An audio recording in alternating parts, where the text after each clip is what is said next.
Assalamualaikum warahmatullahi wabarakatuh.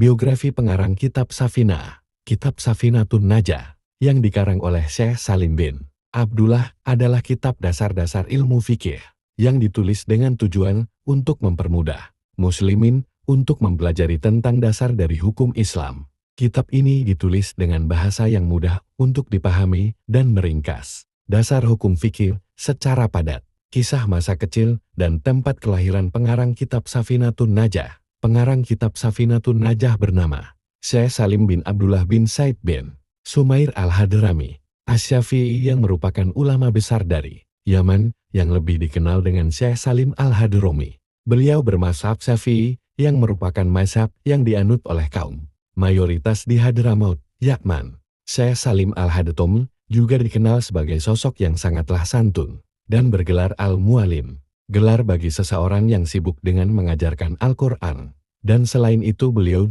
juga dikenal sebagai orang yang senantiasa menegakkan berzikir dan membaca Al-Quran, seorang ahli fikir dan juga tasawuf dengan mazhab Syafi'i, seorang yang penyabar, hakim qadhi yang adil dan sangatlah zuhud pada dunia, ikhlas dalam mengajar, merupakan seorang pengamat militer negara dan politikus yang handal. Beliau lahir di desa Ziabuh, sebuah desa di kawasan Hadramaut, Yaman, yang kebetulan bisa disebut juga dengan pusat di mana ulama-ulama besar dilahirkan.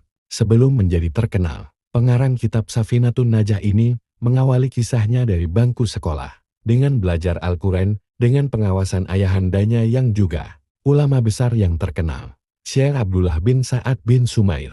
Syekh Salim mampu menyelesaikan masa pembelajarannya di bidang Al-Quran dalam waktu yang singkat dan berhasil mencapai derajat yang sangat tinggi dan diberi gelar sebagai Al-Mu'alim, yang merupakan gelar yang sangat khusus bagi orang yang pakar Al-Quran dan mahir serta berkompeten untuk mengajarkannya. Beliau juga mempelajari ilmu lainnya seperti bahasa Arab, ilmu usul fikih, ilmu tasawuf, ilmu fikih, ilmu tafsir dan ilmu taktik militer.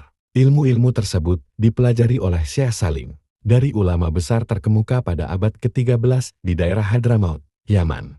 Setelah belajar dan mendalami berbagai jenis ilmu agama, jauh sebelum beliau terkenal sebagai pengarang Kitab Safinatun Najah, Syekh Salim mulai melangkah ke dalam dakwah dan menyandang nama Syekh Al-Quran. Beliau selalu mengajarkan ilmu-ilmu pengetahuannya kepada santrinya setiap hari, dengan keikhlasan dan kesabarannya, yang kemudian beliau berhasil mencetak ulama-ulama yang besar dan juga ahli Al-Quran pada zamannya. Karena terkenalnya akan keberhasilannya mencetak ulama masa depan, semakin banyak pula calon-calon santri yang datang dari berbagai kota ke Hadrami untuk belajar.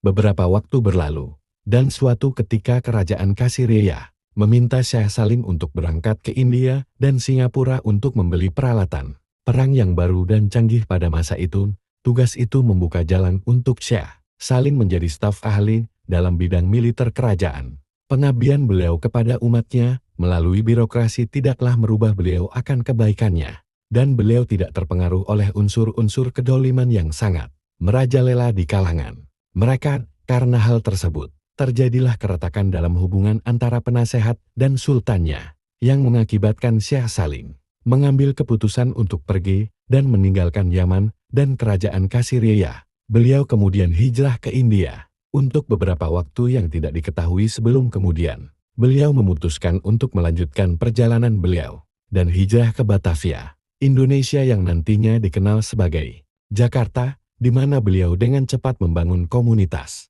dan mendirikan majelis-majelis ilmu dan dakwah yang tersebar luas di Pulau Jawa, dengan berusaha untuk tetap menjadi orang yang kokoh dengan agama dan memberikan kritikan-kritikan membangun, memberikan nasihat kepada mereka. Beberapa tahun setelah pengabdiannya, Syekh Salim al-Hadrami diangkat menjadi penasehat khusus untuk Sultan Abdullah bin Muhsin. Sultan Abdullah yang berubah kurun dengan waktu, dari seseorang yang mendengarkan segala saran dan nasihat dari Syekh Salim, menjadi seseorang yang berkemampuan untuk menghina, meremehkan, dan mengabaikan nasihat dari Syekh Salim. Karena hal tersebut, terjadilah keretakan dalam hubungan antara penasehat dan sultannya, yang mengakibatkan Syekh Salim mengambil keputusan untuk pergi dan meninggalkan Yaman dan kerajaan Kasiria. Beliau kemudian hijrah ke India Untuk beberapa waktu yang tidak diketahui sebelum kemudian, beliau memutuskan untuk melanjutkan perjalanan beliau dan hijrah ke Batavia, Indonesia yang nantinya dikenal sebagai